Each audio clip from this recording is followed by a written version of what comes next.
Welcome to the CFFL podcast. Here is your host, Shipwreck's Crew. Hey guys, welcome back to the podcast. I'm here today with Soulless Saint, also known as Michael Haynes, and we're here to talk about some of the biggest rule changes that we've come up with during the off season that you guys can look forward to. We'll go over the upcoming schedule of events that we have coming here very soon, and we'll also get into the keepers, how they work, and Mike and I are going to break down his division, his three teams, him, Marshall, and Ryan's teams on what their keeper situation looks like, who we think they should keep, and our thoughts on their teams, and all that's coming up right now. All right, so first up, we're talking about the upcoming schedule. Things are going to get going here real quick. Our first event is going to be on August 19th. That's going to be the draft lottery. The draft lottery is going to be very different than it's been in the past this year. It's pretty exciting stuff where we're going to have two different lotteries. So you're going to have the top 6 teams and the bottom 6 teams in two different lotteries. And these lotteries are to decide the draft selection order. So the teams that finished in the bottom 6, which are Team to Beat, DP Hit Squad, Biloxi Beach Bomb Squad, Vicious and Delicious, Sergeant Smash, and The Cleansing. Those are the bottom 6 teams last year. They're all vying for the number 1 pick. And based off of the finish from last year, Team to Beat has the best chance at 25% of getting the first round pick. DP Hit Squad has a 20% chance. Biloxi Beach Bomb Squad has a 15% chance. Vicious and Delicious also a 15%, same with Sergeant Smash at 15%. And Seb, being the winner of the Toilet Bowl, has a meager 10% chance of getting the first round pick. Anything to say, Michael? You know, I'm surprised that with all the trades that have happened this year that nobody has tried trading the ping pong balls that they get to increase the chance, to improve their probability of getting the first overall pick. Yeah, I don't think a lot of people know that these balls you can trade within your draft slot. So these teams in the bottom 6 can all trade draft lottery balls, and I think there's been some trades amongst them already, but none of the balls were included. But each ball representing a 5% chance at getting the first round pick in this section. It seems like it'd be pretty valuable. It is new, so people I don't think know that yet, but interesting to see maybe after this knowledge has been put out there, to see if we see some draft balls on the move. Yeah, there's been like 5 trades in the bottom 6 and no balls exchanging. What are you doing, Nick? Get with the program. You should know this stuff. Yeah, he would have had a 30% more. Yeah, if he would have picked up he'd be sitting at 45%. Just 3 balls, a 30% chance. I mean, instead of 15. Pretty crazy. You can trade all except for one. You do have to hang on to make sure you have at least one ball. You can't get rid of all of them. So I mean, I'm not sure. I haven't done the math, but I mean, you could pretty much increase your. If everyone was down to 5% chance of getting it, you could have 70%. Is that 70? Yes, 70% chance of the number 1 pick. It's a pretty good odds there. That's really good. Yeah. And then there's the other 6 that's in a separate lottery. They're vying for the last 6 draft selection spots. They're as follows: Matthew at a 5% chance, Mean Machine 10%, Humble Domination at 15%, Shipwreck's Crew at 20%, D's Nuts at 25%, and Soulless Saint at 25% chance. And so they'll be in a separate lottery just deciding who gets to pick their draft selection slot in the back 6 selection spots. I hope you followed me there. It's in the rule book. It's very simple. Just sounds a little crazy coming from one's mouth during the podcast. Some other big... going back to the schedule here. After the draft lottery, which again is August 19th, on August 26th at, I believe we said 10 p.m., keepers will be due. So there'll be a time period after the draft lottery where everyone picks their draft selection spot. And then on the 26th, keepers will be due. And those keepers and how they work, I'll get to those here in a second. But first we wanted to touch on some of the biggest rule changes. And of course, the draft itself, September 2nd, it's the Sunday before Labor Day every year, September 2nd this year at 4 p.m. Make sure you get those times off from work. Be there, or there are penalties involved. Consult your rule book for those penalties. And so and speaking of the rule book, some of the biggest rule changes, I touched on them in my first podcast for the 2018 season, but just wanted to get into them a little bit, the bigger ones again here. One of the biggest ones, 16 to a roster this year, so we're increasing roster size by 1 spot up to 16. And then 6 points for a touchdown pass for quarterbacks this year. We're balancing that out sort of with a -4 points for a pick six, and also -4 points for a fumble six. Luckily, our league is fancy enough to incorporate that in there as well. So don't be surprised when that happens to you during the regular season. A couple other ones is we're going to have no more ties on the Pick'em and Survival Pool. We have methods in place to break those ties. It was kind of ridiculous. We had a 3-way tie in the Survival Pool last year, but we'll make sure that doesn't happen going forward. And then the last big change we kind of wanted to touch on here was that we're making it to where throughout the entire season, including the draft day, everyone has to have at least enough of each position to field a valid roster at all times. So everyone always has to have at least one quarterback, 2 running backs, 2 wide receivers, 1 tight end, 1 kicker, and 1 DST on their roster at all times. And a big reason for this change is the Pro Bowl. And Michael here is going to kind of go over the big changes we made to the Pro Bowl this year, which are pretty exciting. Yeah, the Pro Bowl is no longer just conference versus conference. We're going to be doing each division comes up with their roster throughout all 3 of their teams, and then it's an all play, and the winner getting $20 an owner instead of just 10. Yeah, each team will get $20 from that division as opposed to the 10 from each conference. So a little bit higher stakes there, and that's another big reason why we changed up the divisions this year, was to make sure that we had a member of the fellowship in each division to kind of help run these Pro Bowl rosters. So you have a base, a point of contact to build these rosters and get them ready for the Pro Bowl. And that was that was input from Sebastian where we got. Yeah, Sebastian came up with that idea. I came outside the fellowship, and we thought it was a great idea. We just had to make some rule changes to make sure we were able to field full rosters. And it's nice to get ideas and feedback from the other. Absolutely, we don't get it enough. But if you have, I don't know if it's because you guys are terrified or what, but if you guys have ideas to make the league better, we're always listening. You guys might even get tired of all the changes we come up with every off season, but we're always looking for ways to make the league better, make it run more efficiently, and just be more fun. So if you have ideas, please send us ideas, comments, whatever you want to do. If you hate something, let us know about it, and maybe we can make changes to it. The last thing we want to touch on here before we go into the different rosters, previewing Michael's division here, is how the keepers work, because this is the first year that we're actually going to be making keeper selections. So I want to make sure everyone's incredibly clear on how this works, because there seems to have been some confusion up to this point. So each team can select up to 3 keepers. You don't have to keep any, but you can get up to 3. So everyone can have up to 3 keepers on their team, not 4, not 5, 3. Just to be clear, 3. 3 keepers per team. And so your keepers, their value is determined by where they were drafted last season. And if they're a free agent, they're just considered a 10th round keeper. All this information is stored on the master keeper sheet, which is located on the message board. You just take the link in the message board, put it into your browser address bar, and that'll take you to the Google Doc that has all the keepers, all the information you could possibly need about draft values, who owns that player and whatnot, all located on there. Great resource for you guys that I'll keep updated as best I can throughout the season as we go. And then there's some weird little rules in there too, like the IR relief rule. For example, David Johnson had this applied to his keeper value this year.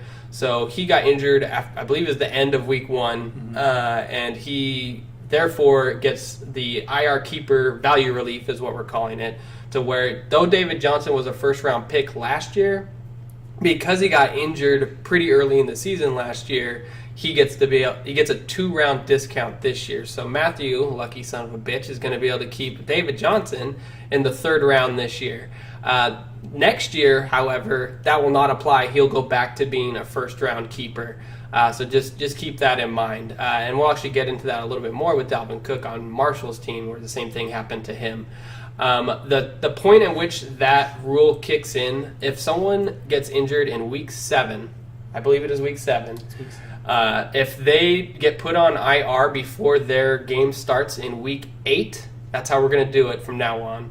then you get that IR relief bonus. So you pretty much, if you've lost them for more than half the season, you get that IR relief to help out in the following year. And so that's really it. And then in terms of actually putting your keepers through, you do that through the website. So go to the website. The app, as far as we know right now, doesn't support this function. If that changes, we'll let you know. But go to the website under the For Owners tab at the very top of the page. There's a drop down, and it's Select Keepers. And you go in there, and you can select your 3 keepers there. And that's all you got to do. Again, the keeper designation time is going to be August 26th at 10 p.m., so make sure to have those in. And that's pretty much it on the keepers. Do you have anything that I maybe missed out on there on the keeper rules? Well, that's pretty good. Okay. Well, then, lastly, we wanted to get into Michael's division here, which is, what's the name of your division right now? I think we're Vinegar Strokes. Vinegar Strokes. Is that going to stay? I don't know. Are we going to change It's a that? good one. You're new to the division. You're into that one. Yeah. Well, as of right now, yeah. Okay. Well, Vinegar Strokes it is. It's got a great image if you haven't seen it on the standings page, so you should check that out. But anywho, so this division is now, with the division change, it is Michael Haynes, Soulless Saint, Ryan, Vicious and Delicious, and Marshall, Mean Machine. And so, pretty competitive division, I think. And looking at these rosters here, let's start with Ryan's team. I'm just going to read it out and read what their keeper values are. So he's got Mariota for an 8th, Watson for a 10th, that's Deshaun Watson, for a 10th, Amir Abdullah for a 5th, CJ Anderson for a 4th, Matt Breida for a 10th, Tariq Cohen for a 10th, Chris Thompson for a 10th, Nelson Aguilar for a 10th, Tyreek Hill for a 5th, who we just recently acquired, Julian Edelman for a 10th, T.Y. Hilton for a 3rd, Kenny Stills for a 10th, Greg Olson for a 5th, Delaney Walker for a 7th, and Robbie Gould, the kicker, for a 10th. That looks like a good one, don't you think, Michael? Do not suggest keeping keepers with your keeper selections. Oh, the kickers? Yeah, I don't think that's a good idea. But that's at Chess. No Parker. Yeah, no Butker for you, Chess. Butker, yeah. Yeah. All right. So, who are you looking at if you are Ryan here? What are you thinking for your keepers right now? If you were Ryan, I would probably do Hill in the 5th. So you grab yourself a pretty solid receiver in the 5th.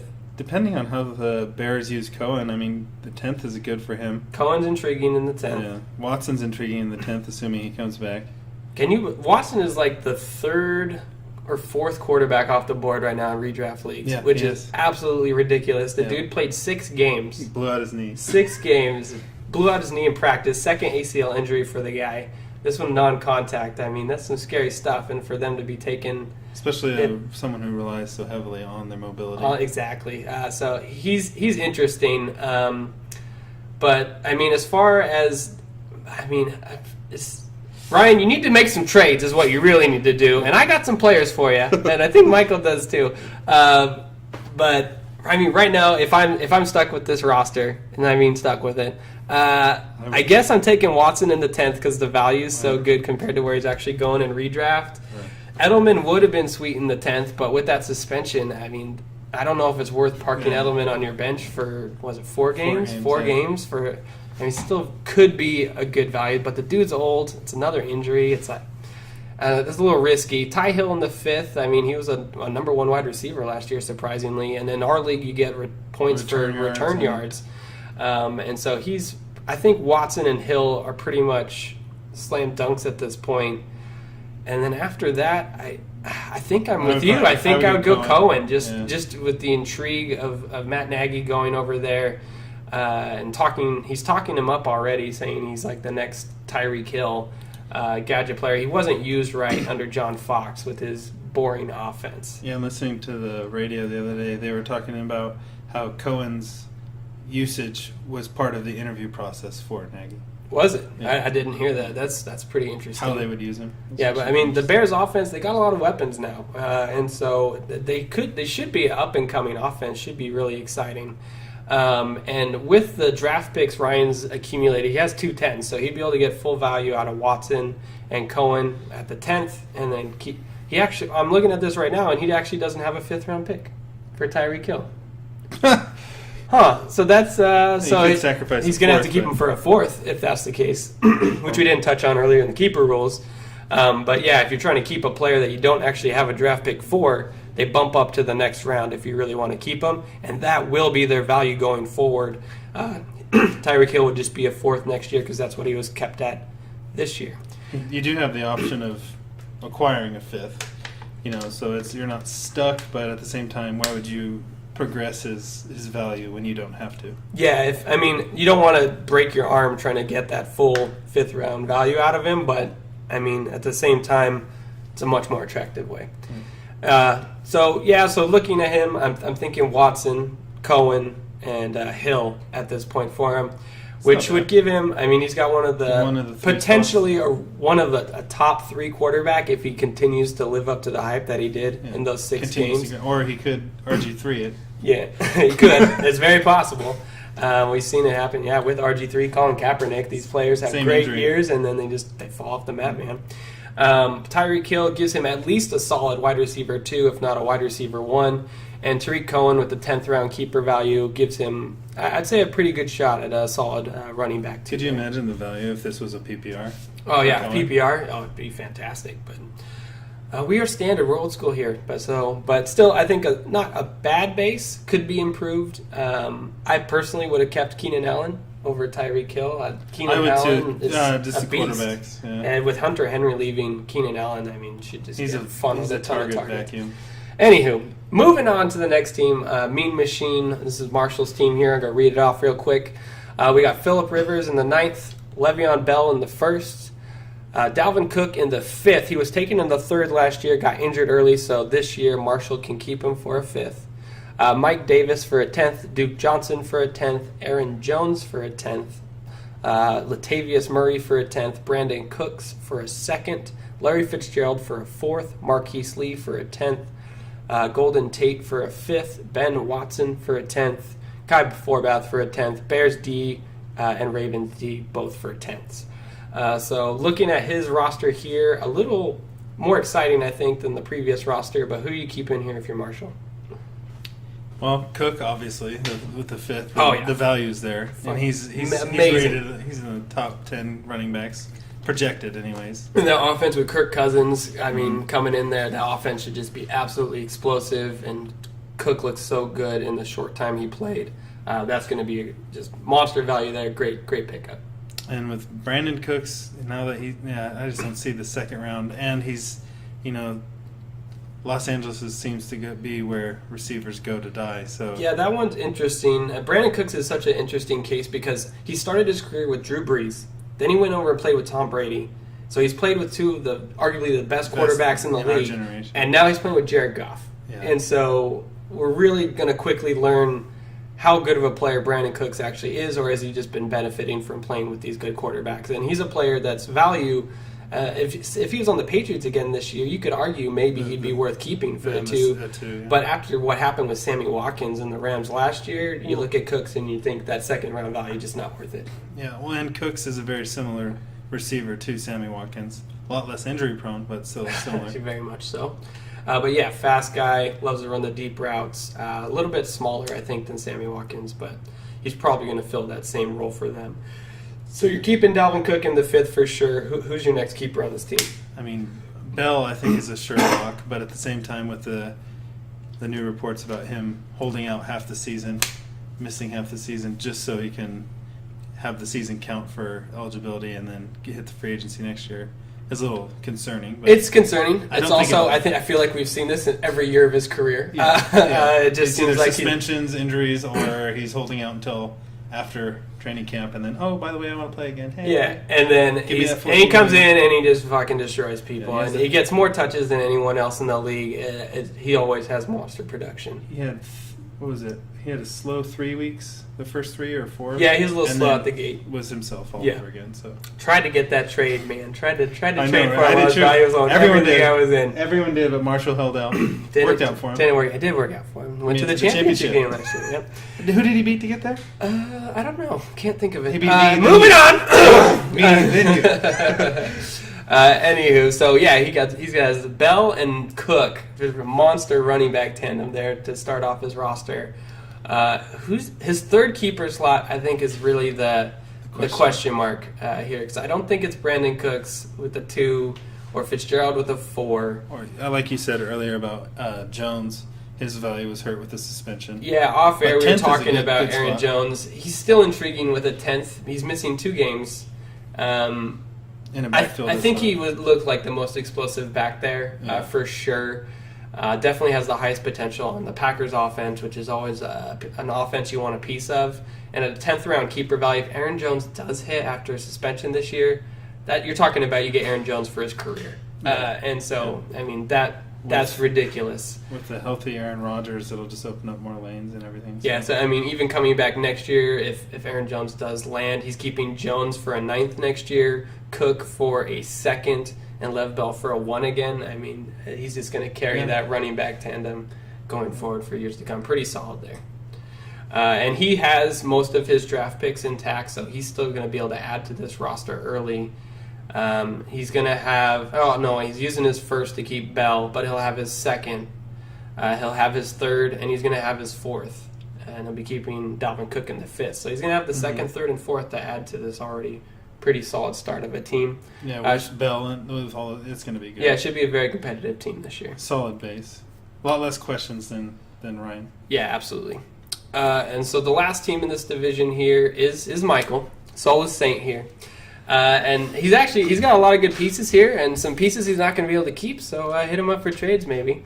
But to go through his roster real quick, he's got Carson Wentz in the 10th, Donta Foreman in the 10th, Old Man Frank Gore in the 7th, Jordan Howard in the 2nd, Joe Mixon in the 3rd, Chris Carson in the 10th, Devontae Adams in the 5th, Josh Gordon in the 10th, Travis Benjamin in the 10th, Zay Jones in the 10th, Demarius Thomas in the 4th, Zach Ertz in the 10th, Tyler Kroft in the 10th, Eagles and Patriots D in the 10th. Lots of 10ths here, but that just shows you how little we actually keep from our drafts. That's actually been pretty surprising. I mean, Marshall has 8 tenths, Ryan has 8 tenths, and I have 9 tenths. It just shows how much work you have to do after the draft. Yeah, absolutely. Definitely have to keep working after the draft and pick up those players that are going to win you championships. You get a few pieces from the draft, but after that, you're really just in-season management. But anyway, going through here, I'll start off on Michael's team since this is Michael's team. He's got a lot of good pieces here. It's a real shame that Donta Foreman had that Achilles injury last year. Otherwise, I mean, his stock, I mean, that was a career keeper right there. If Donta Foreman is healthy, he probably takes that lead back role away from Lamar Miller. Carson Wentz, bad injury end of last year. I, for one, am not a proponent of keeping quarterbacks. I'm sorry about that one. Gotcha. A different Carson. The other Carson. But Carson Wentz still, you can't argue the 10th round for what could be a top 3 quarterback. Yeah, he was on a tear last year. Fantasy-wise. But if I'm looking at this team, slam dunk keepers, Josh Gordon in the 10th, you got to love that. Dude's a beast. He looked like his old self, and it's when he catches the ball in the middle of the field and there's these corners and safeties trying to bring him down, it's just like a man amongst boys. It's insane how athletic that guy is. It's like watching T.O. in his prime. Yeah, absolutely. Fun player to watch. A pretty cool story if you haven't seen the video on Josh Gordon and his recovery. Definitely rooting for the guy. But 10th round keeper there, he acquired from Chess. Solid pickup there. After that, I mean, me personally, I want to make sure I have a solid running back on my team. Running backs are at a premium. He's got a tough decision to make with Jordan Howard in the 2nd or Joe Mixon in the 3rd. You got Jordan Howard, who has 2 years of proven production in the 2nd, and you got Joe Mixon, who kind of struggled last year on a bad Bengals team. But the dude has a lot of hype, looked really good in college. I mean, he has that Le'Veon Bell look to him. So Joe Mixon has the potential to be one of the best running backs in the league. So tough decision there, but Mixon or Howard, definitely going to be one of the keepers along with Gordon. And then you still got Devontae Adams in the 5th, which I believe he's going in like the 2nd or 3rd round right now in redraft leagues. It's Aaron Rodgers' main target, going to catch a lot of touchdown passes. I mean, that's really solid value there too. And then you got Zach Ertz in the 10th in a league where there's barely any elite tight end prospects out there right now. I mean, you got Gronkowski, who's fallen apart and he's not looking as good as he used to. Travis Kelce, who has been really smooth, but I mean, he's been taking a beating these last few years. And you got Zach, new quarterback. We don't know if he's going to target him as much. And then you got Zach Ertz, who was Carson Wentz's main man, really, especially come the red zone. So they did draft Dallas Goedert too. They did. They added Goddard, but I mean, there's just so many good keeper options on this league. I guess if gun to my head, I probably would take the more proven prospect in Jordan Howard in an up-and-coming offense and slap Devontae Adams and Josh Gordon with that and just know my wide receivers are pretty much set for late-round picks and just really hammer quarterbacks early in the draft. Michael's got a 1 that he's going to be able to use for a draft pick. His 2nd he'll use for Howard. He'll have his 3, his 4, and one of his 5s to pick up more running back help early in the draft. But let's talk to the man himself, the man who actually owns this roster. What do you think of this team you've compiled? Are you happy with it? Are you looking to move some pieces to maybe acquire some more draft capital? What are your thoughts on your team?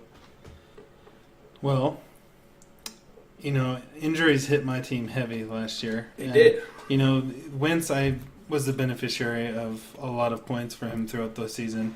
He went down in the playoffs for me, so that was kind of a bummer. But I was super excited when I was able to get Foreman. You traded me. I had Foreman. It was Eric Decker. I was adding to my all-white wide receiver squad. I was pretty excited, and then he went down in the end zone after he scored on a long run. Same thing with Chris Carson. Chris Carson was looking explosive. He was looking really good, had 2 great games, and then he went down. And I didn't even touch on either of those guys. But, yeah, Chris Carson's getting a lot of hype in the early reports. And if Foreman come back healthy again, he can take that running back. I mean, a lot of good pieces here. And just to clarify with the injury relief, for the keeper relief, nobody's value can exceed a 10. So, if those 2 I got in the 10th round, that doesn't, because they were hurt and put on the IR before the deadline, you don't get to keep them for a 12. You get to keep them for a 10. 10's the lowest you go. That is correct. Sorry that, didn't I? I like Adams, like you said. I mean, you said everything that was good with him. Ertz, I like. But what are you thinking here? I mean, I'm thinking it's either going to be Howard, Mixon, and Gordon in the 10th, or it's going to be Howard, Gordon, and Adams in the 5th. Okay. Or maybe it might even be Howard, Gordon, and Ertz. See, that's what's I don't know. This is going to be something we learn as we go. But how much of tactics are there of not having your opponents know who you're going to keep? Like with Marshall, it was pretty cut. Because you have me just spill what I'm doing. Well, here. but I mean, at the same time, some you could go any route. I mean, you could go a bunch of different routes. You have no idea, and I have a lot more value. And that gives you flexibility because say someone goes down early in preseason. Then you never know. I mean, Howard could go out, and then it's looking at me keeping Mixon instead. You got a backup plan, right? And you're not just totally hosed. Like if say Le'Veon Bell goes down for Marshall in preseason, his keepers all of a sudden just don't look nearly as strong as they did before because there's no backup option really. So it's just something that'll be interesting to see play out as our keeper league goes on longer and longer. All right, Michael. Well, thanks for joining me on the podcast today. It's always good to have someone else here with me and not just talking to this microphone by myself. Yeah, it's actually been great. I'm not a big fan of doing the speaking and everything, but this has actually been pretty fun. I'd encourage everyone else to give it a go. It's really fun to get to talk football as well as, the league, all the other stuff that's going on, all the possibilities. But, it also fulfills your $2 a week thing. It does, yes. It's something no one seems to participate in. Yeah, but that extra waiver cash. Well, we also had, I think there was 9 of the 12 teams carried over cash from last season. Yeah, lots of carryover.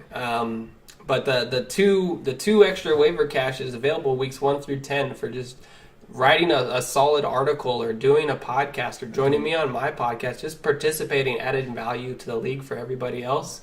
adds value to your team with 2 fab every week. It doesn't seem like much, but that's 20 additional fab you can get. Yeah. I don't know if you guys saw my carryover for fab this year, but it was 0. And I also got that extra 20 fab during the year too, and I needed every ounce of it. There was 4 teams that had less than 5. 3 of them.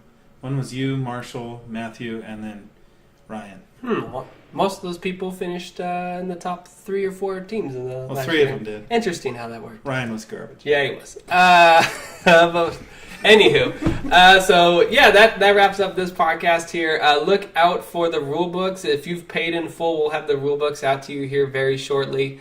And then look out for, I'm going to do at least another 3 podcasts going over the remaining divisions with people from those divisions.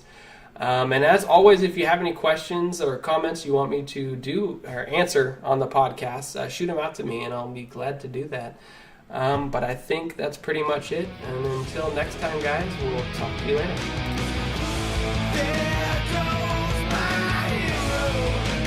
Thank you for watching the CFFL podcast. The music for the intro and outro was the song Hero by the Foo Fighters.